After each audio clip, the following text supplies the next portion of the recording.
और शुरुआत बड़ी खबर से करेंगे। श्रीनगर में श्रीनगर पुलिस ने एक और देह व्यापार का भांडाफोड़ किया है। शानपुरा मामले की जांच के दौरान नौगाम इलाके में सेक्स रैकेट का मामला सामने आया है। श्रीनगर पुलिस ने ट्वीट कर बताया कि चार्लीपुरा नौगाम के शब्बीर मीर, उसकी पत्नी शाजिया मीर और सौरा के आदिल गुलजार को गिरफ्तार कर लिया गया है। पुलिस ने 2 ग्राहकों और एक सेक्स वर्कर को भी हिरासत में लिया है। पुलिस के मुताबिक ये सभी लोग स्थानीय हैं। गौरतलब है कि श्रीनगर पुलिस ने कुछ दिन पहले बागे मेहताब इलाके में एक सेक्स रैकेट का भांडाफोड़ किया था, जिसके बाद इस केस में यह एक बड़ी कार्रवाई के रूप में मामला सामने आया है। श्रीनगर पुलिस ने जिस्म फरोशी के एक और रैकेट का पर्दाफाश किया है। जी हाँ, बिल्कुल, ये आप देख रहे हैं, ये तस्वीरें हैं। यहाँ पर जो जिस्म फरोशी का धंधा चल रहा था, यहाँ इस मकान में श्रीनगर पुलिस ने आज रेड की। छानपुरा पुलिस स्टेशन को लीड मिली थी क्योंकि हाल ही में उन्होंने बागी मेहताब में एक जिस्म फरोशी के रैकेट का पर्दाफाश किया था। उसके बाद उन्होंने उस केस में जब इन्वेस्टिगेशन की, उसी से बताया जा रहा है कि उसी से लीड मिलते हुए उन्होंने यहाँ पर आकर इस मकान में उन्होंने कार्रवाई की और यहाँ पर रेड डाली। थोड़ा सा हम आपको अंदर लेके चलते हैं क्योंकि ये मकान है, यहाँ पर वो किराए पर रह रहे थे। जो यहाँ पर मकानी लोग हैं, उन्होंने कहा कि इससे पहले उन्होंने कंसर्न जाहिर किया था। तो यहाँ पर आप देख सकते हैं, यहाँ पर जो ये कमरे हैं, यहाँ पर ये लोग किराए पर रह रहे थे और यहाँ पर ही ये गंदा खेल खेला जा रहा था। लोगों के मुताबिक उन्होंने कई मरतबा जो इस मकान का मालिक है उससे शिकायत की थी, लेकिन उन्होंने कोई कार्रवाई नहीं की। यहाँ पर उन्होंने जो इस रैकेट में मुलव्वस, जो इस रैकेट को चला रहे थे, 3 अफराद को उनको गिरफ्तार किया है, जिनमें एक खातून भी है। वही एक सेक्स वर्कर को भी उन्होंने यहां से पकड़ा है और साथ ही उन्होंने 2 कस्टमर्स को यहां से पकड़ा है। यानी कुल मिलाकर 6 बंदूक को आज श्रीनगर पुलिस ने यहां पर पकड़ा है। छानपुरा पुलिस ने यह कार्रवाई अंजाम दी। अब पुलिस ने जब आज कार्रवाई की तो लोग भी कुछ हद तक जो है पुलिस की कार्रवाई की सराहना करते हैं। न्यूज़ 18 के लिए नौगांव श्रीनगर से मैं आबिद हुसैन। चलिए आगे बढ़ेंगे। जम्मू कश्मीर अपनी पार्टी के अध्यक्ष अल्ताफ बुखारी ने न्यूज़ 18 JKLA से एक्सक्लूसिव बातचीत में PDP, BJP, कांग्रेस और NC पर जमकर बरसे।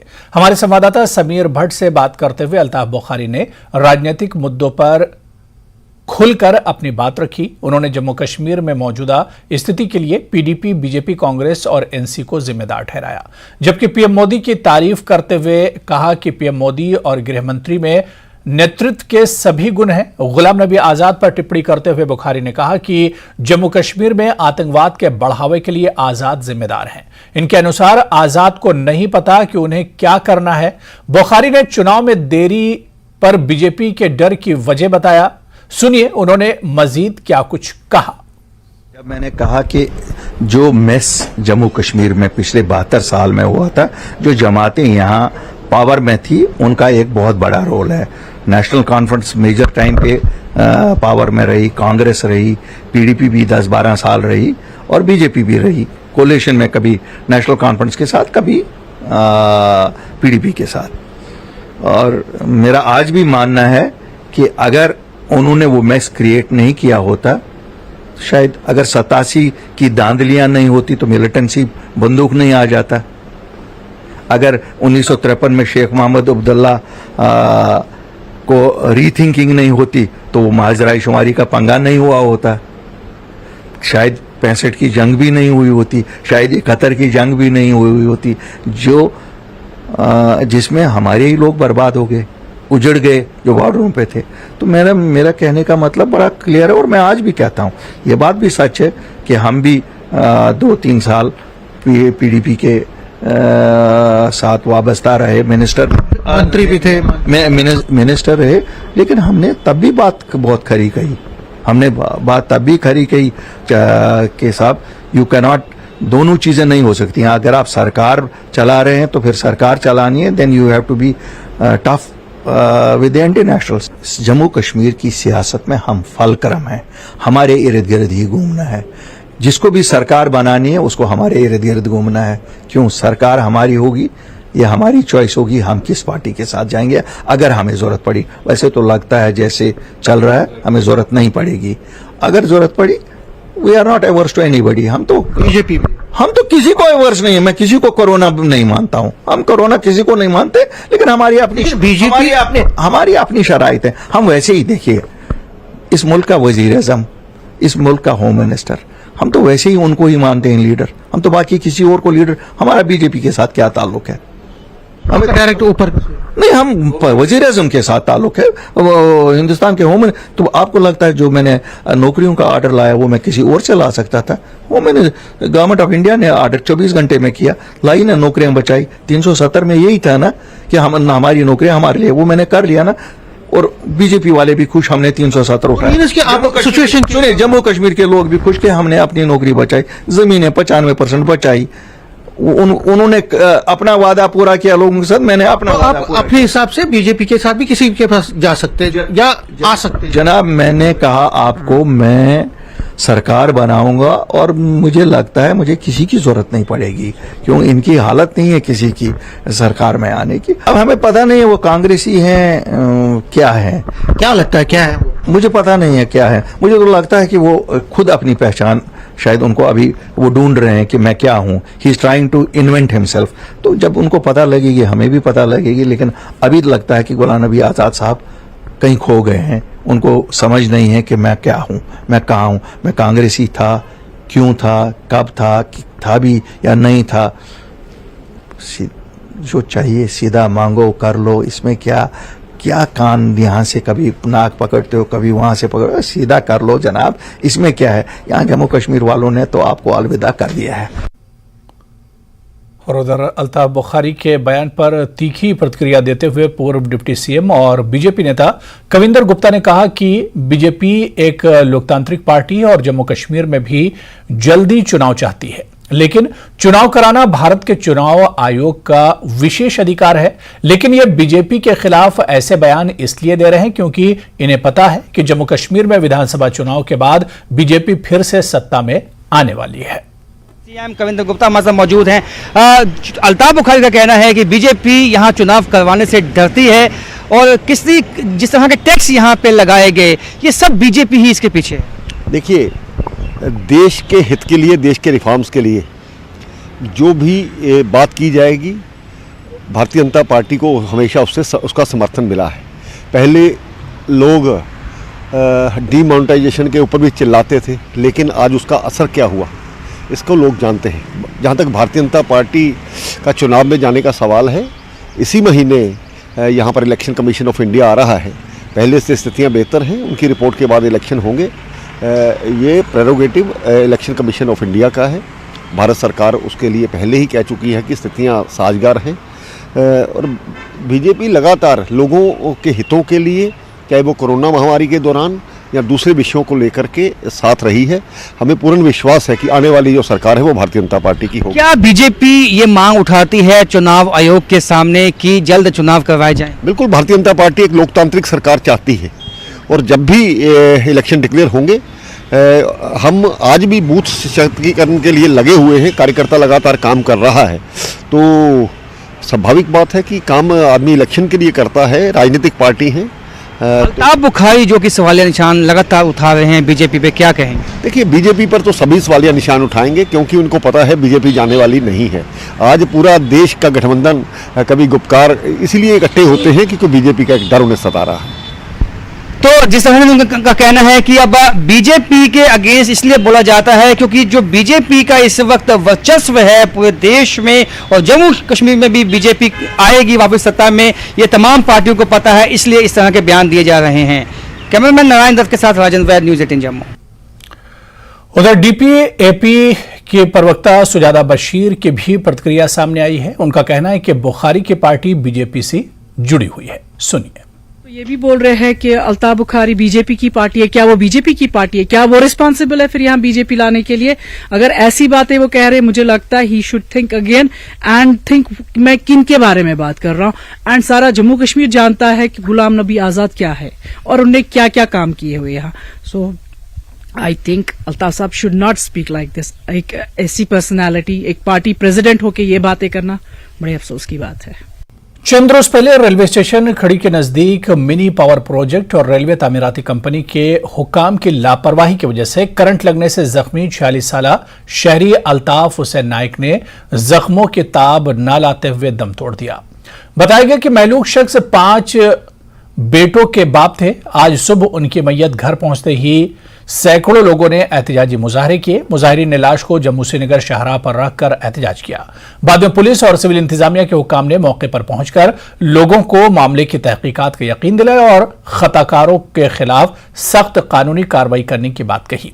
इसके बाद ही मैयत को उठाया गया। लोगों का मुतालबा है कि रेलवे तामीराती कंपनियों और पावर प्रोजेक्ट की गुंडागर्दी और लापरवाही के खिलाफ कानूनी कार्रवाई की जाए और महलूक शख्स के हक में दोनों कंपनियों से मुआवजा दिलाया जाए।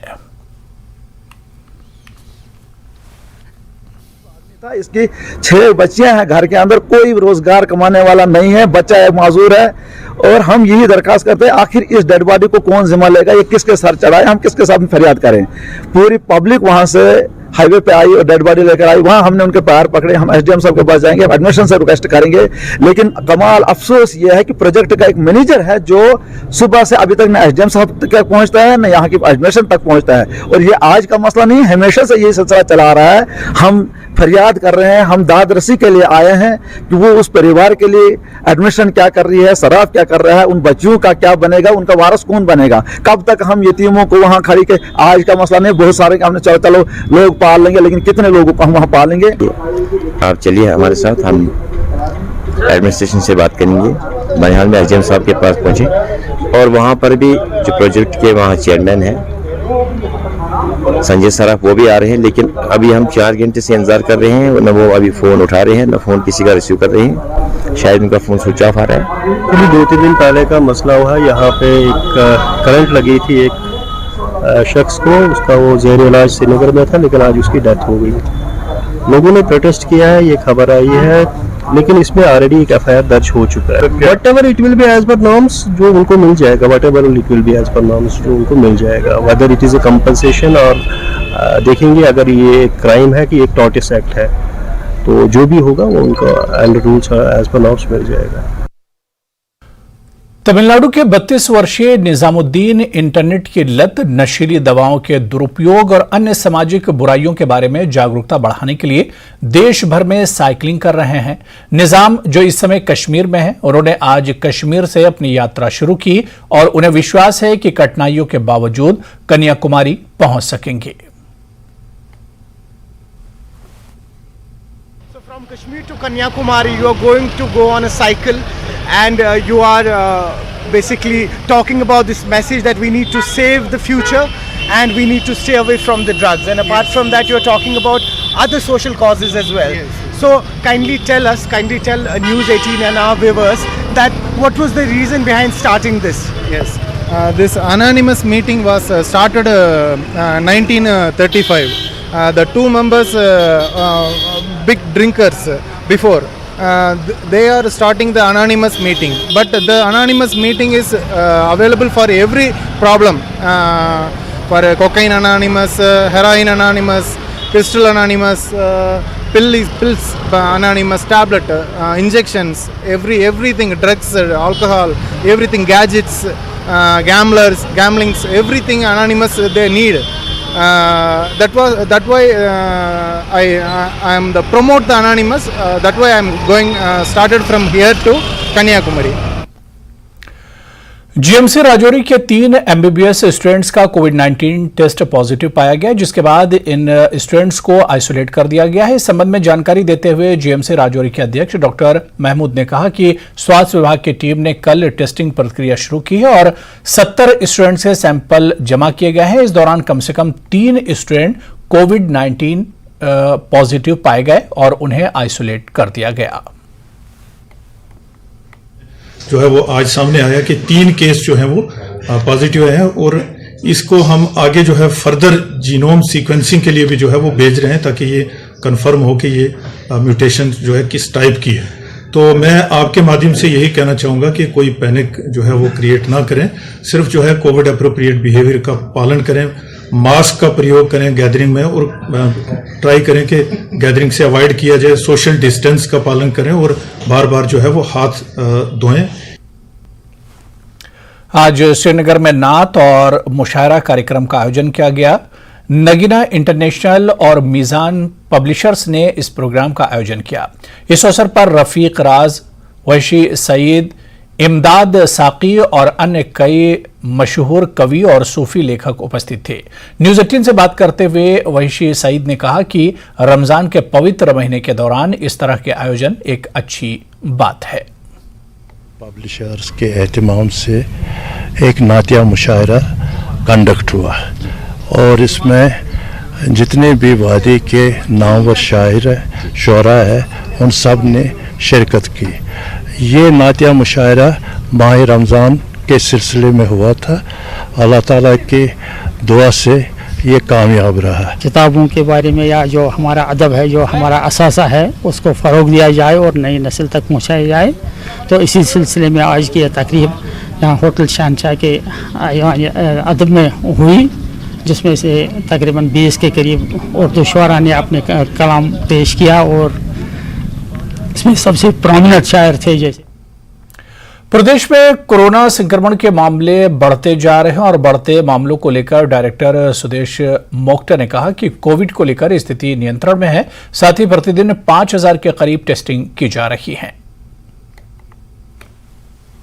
प्रदेश में कोरोना संक्रमण के मामले तेजी से बढ़ते जा रहे हैं, लेकिन प्रदेश सरकार की क्या तैयारियां हैं, स्वास्थ्य महकमा किस तरह से सतर्क है, इसके ऊपर हम बात करेंगे। इस वक्त हमारे साथ मौजूद हैं डायरेक्टर एनएचएम सुदेश मोक्टा। मोक्टा जी, कैसी तैयारियां सरकार की हैं और अब जो एक ट्रायल पूरे प्रदेश में जारी था उसका क्या स्टेटस अभी तक है? अगर हम कोविड-19 की बात करें तो जो ये अप्रैल में केसेस बनने शुरू हुए, लगभग आज की डेट में 400-450 जो केसेस है वो डिटेक्ट हो रहे हैं। तो इसके कंसर्न तो है, क्योंकि कोविड-19 जैसे first wave, second wave, third wave हम देख रहे थे, तो उसमें एहतियातन जो भी स्टेप्स हमें लेने चाहिए उसके लिए हम तैयारी कर रहे हैं। तो ओवरऑल तो एक तो मॉनिटरिंग हमारी प्रॉपर हो रही है।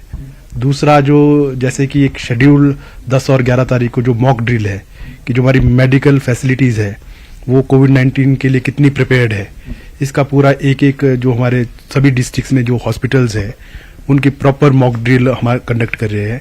तो अभी तक हम ये कह सकते हैं, हाँ एक्टिव केसेस तो आ रहे हैं, लेकिन ये पैनिक वाली सिचुएशन नहीं है, क्योंकि हमारी हॉस्पिटलाइजेशन अभी कम है। अभी पिछले हफ्ते डेथ्स हुई है, लेकिन उसमें कोमॉर्बिडिट जो हम कहते हैं कि अदर रीजंस के साथ साथ कोविड भी था, उसके कारण डेथ हुई। की बात कर रहे थे, जीनोम सीक्वेंसिंग या कुछ सैंपल्स भेजे, तो अब तक क्या स्टेटस सैंपल्स का है और क्या कोई अलार्मिंग वायरस तो नहीं हिमाचल प्रदेश में? अभी क्या स्टेटस है, कौन सा वायरस है? जो WGS सैंपल्स स्टेटस है उसके अनुसार हमने लगभग 381 सैंपल भेजे हैं। 328 की रिपोर्ट आनी है, 33 की आ गई है और कुछ वेरिएंट आए हैं, लेकिन वो थ्रेटफुल अगर हम कहें जो XBB 1.16 है वो अभी तक डिटेक्ट नहीं है। और तो कह सकते हैं कि अभी ऐसा पैनिक वाला कोई सिचुएशन नहीं है। पिछले दिनों बात आई थी कि वैक्सीनेशन की भी शॉर्टेज है, तो क्या क्या डिमांड्स हमने केंद्र की तरफ से की है वैक्सीनेशन के अलावा, और कौन कौन सी चीज़ें चाहिए? इसके अलावा अस्पतालों में ऑक्सीजन वगैरह, इन सब चीज़ों की तमाम सुविधाएं हैं। इसमें जैसे 7 तारीख को माननीय जो हमारे हेल्थ मिनिस्टर है गवर्नमेंट ऑफ इंडिया के, उन्होंने सभी स्टेट्स के साथ वीडियो कॉन्फ्रेंस भी की थी, जिसमें कि लगभग 25 जो हमारे हेल्थ मिनिस्टर हैं सभी स्टेट्स के वो जुड़े थे, हेल्थ सेक्रेटरीज जुड़े थे। तो इसमें हमारी ओर से जो हमारे माननीय हेल्थ मिनिस्टर हैं वो भी जुड़े थे। तो 7 तारीख को जो VCUs के माध्यम से डिटेल्ड पूरे इंडिया के लेवल पे एनालिसिस हुआ है, तो वहाँ पर भी जो कंसर्न है वही था कि हम अपनी हेल्थ फैसिलिटीज़ को चेक करें, जो कि हम मॉक ड्रिल कर ही रहे हैं। और लगभग 314 कर दिए, तो मुझे लगता है 7-100 तक तो जितनी भी फैसिलिटी है आज हम गैप एनालिसिस कर देंगे। हेल्थ की ओर से जो एडवाइजरी है उसमें है कि जो हेल्थ इंस्टीट्यूशन है भीड़ भाड़ जहाँ पर ज़्यादा रहती है, तो हेल्थ इंस्टीट्यूशन में जो मास्क पहने, सोशल डिस्टेंसिंग नॉर्म वो करें, और जो हमारे एल्डरली है, खासकर जो सीनियर सिटीजन है 60 साल से ऊपर है, तो और जो कोमॉर्बिडिटी के जो पेशेंट रहते हैं उनको, यानी कि ये जो कोविड अप्रोप्रिएट बिहेवियर है उसका थोड़ा और गंभीरता से पालन करना चाहिए। कुल मिलाकर कह सकते हैं कि हिमाचल प्रदेश में अभी कोरोना संक्रमण को लेकर बड़ी गंभीर स्थिति नहीं है और कोई ऐसा वायरस डिटेक्ट अभी तक नहीं हो पाया हो जो अलार्मिंग सिचुएशन हिमाचल प्रदेश में हो। फिलहाल ट्रायल सभी अस्पतालों में जारी है, स्वास्थ्य संस्थानों में जारी है और आज ये पूरा हो जाएगा। इसके बाद फिर अस्पतालों की सही स्थिति भी प्रदेश सरकार के सामने आ जाएगी कि कितनी कमी है और कहां किस प्रकार से कमियों को दूर किया जा सकता है। वीडियो जर्नलिस्ट दीपक के साथ राजेंद्र शर्मा, न्यूज़ 18 हिमाचल। केंद्रीय स्वास्थ्य और परिवार कल्याण मंत्री मनसुख मांडविया के साथ बातचीत। स्वास्थ्य मंत्री ने लोक स्वास्थ्य पर सरकार की नीतिगत पहल, स्वच्छता के लिए देश भर में किए गए उपाय और राष्ट्र निर्माण और व्यवहार परिवर्तन के लिए स्वच्छता मिशन के महत्व के बारे में बात की।